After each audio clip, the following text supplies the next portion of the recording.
Scripts of Egyptian civilisation, मिस्री तहज़ीब के रस्म-उल-ख़त वो किस तरह लिखते थे और उनके वर्ड्स किस तरह होते थे। आज हम उनकी राइटिंग स्ट्रेटजी पर बात करने वाले हैं। The creation of a written language, तहरीरी ज़बान की तख्लीक या इब्तिदा was one of the Egyptians finest achievements, मिस्रियों की कामयाबियों में से एक थी। द फर्स्ट इजिप्शियन राइटिंग, मिस्रियों की पहली तहरीर वाज इन ए पिक्चर, तस्वीर में थी। फ्रॉम कॉल्ड हेरोग्लिफिक्स, जिनको हेरोग्लिफिक्स कहा जाता है, उनमें से थी। Which was in use by 3100 BCE, जो कि 3100 कबल मसीह तक इस्तेमाल में रही थी। तहरीरी ज़बान की तकलीफ मिस्रियों की बेहतरीन कामयाबियों में से एक थी।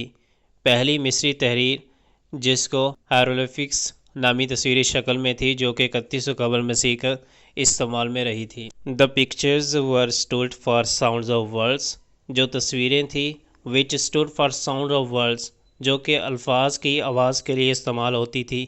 वर कट और पेंटेड ऑन द वॉल्स, जो कि दीवारों पर काट कर या फिर रंग चढ़ाकर बनाई गई थी। ऑफ टॉम्स, यानी कि मकबरों, एंड टेम्पल्स, और मंदिरों की दीवारों पर काट कर या रंग चढ़ाकर बनाई जाती थी, ताकि उनसे पता चले कि कौन सा वर्ड कौन सी आवाज़ इस्तेमाल करेगा।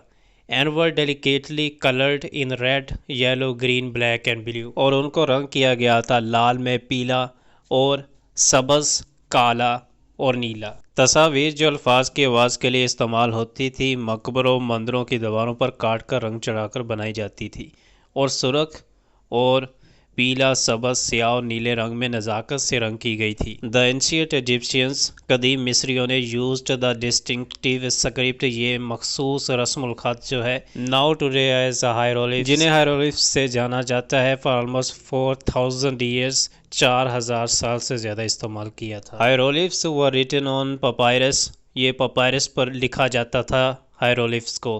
कार्व्ड इन स्टोन, और इनको तराशा जाता था पत्थरों पर। किस पत्थरों पर? ऑन टॉम्ब, जो कि मकबरों के, एंड टेम्पल वॉल्स, और मंदिरों की दीवारों पर तराशा जाता था। इट यूज टू डेकोरेट, ये इस्तेमाल होते थे सजाने के लिए। Many objects of cultic and daily life use, रोज़मर्रा की ज़िंदगी में इस्तेमाल होने वाली चीज़ों के लिए ये उनको सजाने के लिए भी इनको इस्तेमाल किया जाता था, उन पर लिखा जाता था। कदीम मिस्रियों ने इस मखसूस रस्म-उल-ख़त, जो आजकल हेरोग्लिफ्स नाम से जाना जाता है, तकरीबन 4000 साल इस्तेमाल किया है। हेरोग्लिफ्स नस्ल के पौधे पर लिखे जाते, कब्रों और मंदिर की दीवारों पर पत्थरों में तराशे जाते थे। ये नाफ्ती और रोज़मर्रा की ज़िंदगी के इस्तेमाल की बहुत सी अशिया को सजाने के लिए इस्तेमाल होता था।